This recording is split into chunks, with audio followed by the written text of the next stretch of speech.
ട്രംപിൻ്റെ അച്ഛൻ എന്താണ് ഫ്രെഡ് ട്രംപ്, അയാൾ ജർമ്മൻകാരനാണ്. ട്രംപിൻ്റെ മുത്തച്ഛൻ ജർമ്മനിയിൽ നിന്ന് വന്നതാണ്.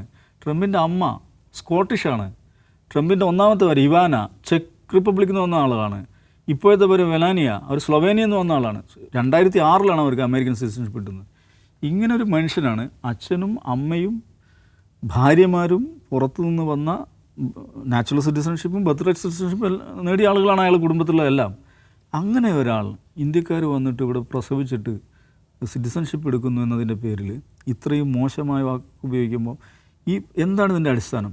അപ്പം ഈ ഇവാനയുടെയോ അല്ല മെലാനിയയ്ക്കൊന്നും ഇല്ലാത്ത പ്രശ്നം എന്താണ്? അവരും ഇങ്ങനെ തന്നെ കടന്നു കയറി വന്നവരാണല്ലോ. അവർക്കില്ലാത്ത പ്രശ്നം ഇന്ത്യക്കാർക്ക് ഉണ്ടാകുന്നത് എന്തുകൊണ്ടാണ്? ഇത് ബ്രൗൺ ആണ്, ഇത് നിറം വേറെയാണ്. ഇതാണ് സിനോഫോബിയ എന്ന് പറയുന്നത്, ഇതാണ് റേസിസം എന്ന് പറയുന്നത്. By birth somebody is better and somebody is worse എന്ന് പറയുന്ന ജന്മമാണ് മനുഷ്യൻ്റെ മഹത്വം തീരുമാനിക്കുന്നതാണ് ഈ റേസിസിൻ്റെ അടിസ്ഥാനം. അത് തന്നെയാണ് ഇന്ത്യയിലെ RSSും ബ്രാഹ്മണിസവും മുന്നോട്ട് വെക്കുന്നത്. അതുകൊണ്ട് അവർ ഒരു റേസിസ്റ്റ് കസിൻസാണ്.